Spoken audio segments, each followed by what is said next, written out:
One of the most incredible experiences I had in the southern Philippines, focusing on one of the Muslim people groups there, was when we brought together lots of agencies and churches that were interested in this people group from the city of Manila, 600 miles to the north. We came down, we had a 3-day meeting planned where we were living and eating and sleeping and learning day and night together.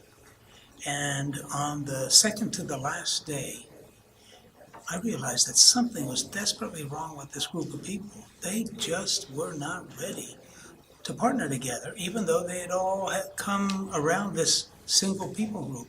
And as I began to analyze what was going on, I heard this kind of a phrase all the time as people stood up to speak. This is what they were saying. This is what we want to be able to have this partnership do for us while we were down here in this people group.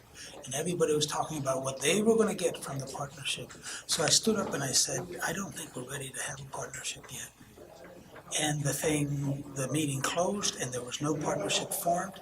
And people came to me afterwards and said, what a waste of time. I spent money getting down here. I spent all this time here and nothing to come from it. I said, that wasn't a waste of time. You were doing some for 3 days of intense time together. You were doing exploration. Most of you didn't even know each other before. You didn't have any connection with each other. At least you all know each other much better now. And in fact, what happened was 3 months later, most of those organizations were at another kind of a meeting elsewhere on the island. And they saw all of themselves at this meeting. They said, why don't we have a little meeting afterwards? And what happened there, without me or a partnering person right there, they actually then formed their partnership. And that continues on till today.